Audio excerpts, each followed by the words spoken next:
there's a lot to say. There's a lot going on right now, and none of the response from the Biden administration has been one that's good. They have all been horrible, horrible responses, and this is another one of them. This is from Joe Biden.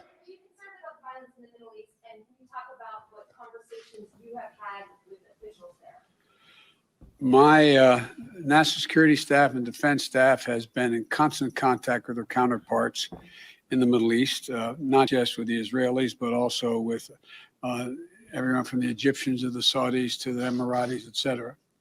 And I had a conversation with Bibi Netanyahu not too long ago. I'll be putting out a statement very shortly on that. My expectation and hope is that this will be closing down sooner than later. But Israel has a right to defend itself when you have thousands of rockets flying into your territory. But I had a conversation for a while with the Prime Minister of Israel, and I think that my hope is that we'll see this coming to conclusion sooner than later. Thank you. Once again, I mean, this is what the administration is going with. Israel has a right to defend itself. Israel has a right to defend itself, even if that means there's this immensely disproportional response to Hamas, which is a group within Palestine that not all Palestinians subscribe to, that not all Palestinians agree with. That's not the Palestinian government. It's a group. So if this group is doing this thing, right? If this group is sending rockets over to Israel, now we have to bomb other civilian populations. And that's supposed to be some type of, that's supposed to be some type of response that people like me, people in America, people who see billions of dollars going to Israel to, commit these atrocities, that's supposed to have some type of click in our brain like, okay, yeah, that makes sense. No, because that sounds a lot like the reasoning that the United States gives for going around the world, right, and using the war on terror, these terrorist groups, as an excuse to bomb the shit out of places overseas. This is the same logic that's being applied to this very situation. So can we really be surprised? Can we really be surprised when we are perpetuating the same exact acts in places like Yemen? Can we really be surprised? No, we can't. And Biden's not the only one saying this stuff. Pelosi's not the only one saying this stuff. In fact, the spokesman for the State Department went out and said this when he was questioned by reporters. The leader of the State Department, who's supposed to be the diplomatic arm, right, of the United States. This is what he had to say. We're speaking of the principle of self-defense. I'm asking if you think that the principle of self-defense applies to the retaliatory, the airstrikes that they're conducting in response. Matt, this is a very fluid situation. I would hesitate to comment on operations beyond, the rocket fire that is clearly targeting innocent civilians in Israel. So I would So he can't speak. He can't speak about the rockets, right, that are terrorizing innocent Palestinian civilians. He can't speak about that. He would hesitate to speak about any of that because he doesn't know all the information yet. But what he can speak about is the few rockets that have hit down in Israel. Not the barrage of rockets, the building that was the residential building that was destroyed, which is an international war crime targeting civilian infrastructure. Not that, not the kids that have been killed in the streets by these rocket attacks from Israel. None of that. He can't comment on that, but he can comment on, the few rockets which hit Israel, which I also condemn. I care about all people. I care about all civilians. I don't want to see any civilians dying. I don't want to see war, right? But I can see that one side has the power. I can see that one side is the oppressor. One side is the occupying force going to people's neighborhoods where they've been their whole life and forcefully, physically, violently removing them from their home and throwing their shit out in the streets and saying, you can kick rock, you can beat it, everything that you've owned, you got to go. I can see that. This person, this stooge for the American empire is going to come out and obfuscate about the obvious what's going on right now in Israel and in Palestine, the Gaza Strip and West Bank. hesitate to speak to specific operations that have just occurred, but the broader principle of self-defense is something we stand by on behalf of Israel and every other country. Do you think that an Israeli military response to the rockets coming in,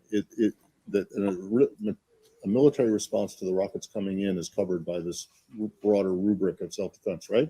Self-defense often does authorize the use of force.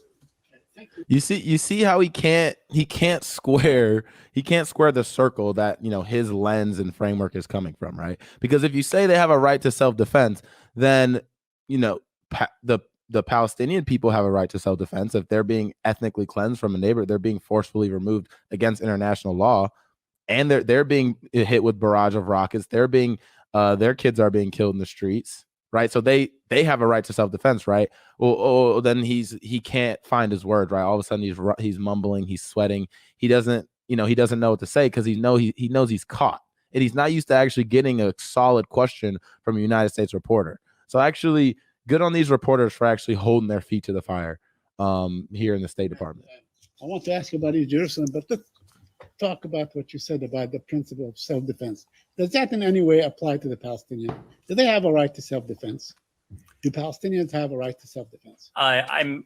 In broadly speaking, Saeed, we believe in the concept of self-defense. We believe it applies to any state. I don't think that I certainly wouldn't want my words to be construed as. I understand. I want words to be construed as giving the Palestinians humanity and honoring their right to defend themselves as well. He doesn't want to be construed as doing that, as saying anything negative about Israel. Not a single thing negative about Israel. I don't want to harp on this either, but you know, the Israelis killed 13 people just now, you know, including maybe 5 or 6 children. Do you condemn that? Do you condemn that? Number's got up to about 40, I believe, 40 or 50. I'm asking, do you condemn the killing of Palestinian children? Obviously, and these reports are just emerging, and I understand. I was just speaking to the team. I understand we don't have independent confirmation of facts on the ground yet, so I'm very hesitant to get into reports that are just emerging. Obviously, the deaths of civilians, be they Israeli or Palestinians, are something we would take very seriously. We would take very seriously, but they're not taking it very seriously right now. He can't even speak and just bluntly say, yes, I condemn the killing of children. And that's what annoys me, frustrates me, infuriates me about U.S. politics and U.S. politicians and people like this. Because even a blanket question, do you condemn the killing of children? He can't say it. He can't say it. So, I mean, it's just unbelievable to watch this. I mean, there's more. He gets caught once again. Spewing BS, spewing U.S. propaganda. And it's just gross, you know, it's gross. And the fact that we have to sit here and know that $38 billion a year goes to Israel, $38 billion, while there's people here that sleep under bridges every night. You know, I live out here in Los Angeles. I mean, I think there's 70,000 homeless people here, but we're sending billions of dollars every single year to an occupational force with a crazy right-wing government. I mean, it's gross. It's gross. And I think people here in America, we're done with it. We're done. And the fact that the Democrats are coming out and full-throated supporting something like this. But can we really be surprised when Biden said he would stop the support for Saudi Arabia and Yemen, and he hasn't done a single damn thing about it? When he said he was going to do something about MBS, Mohammed bin Salman, the crown prince of Saudi Arabia, who murdered a Washington Post reporter, who, you know, ordered the murder of a Washington Post reporter. He's not going to do anything about that. He's just going to keep it mum, not talk to the media, not answer any questions about it, and keep it pushing. So we can't expect, without a national outcry against this, and even still, we might not get what we want, and that's for us to stop funding an apartheid state. We still might not get that. Why? Because the Democrats are bought.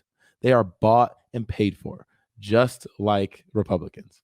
There's no difference.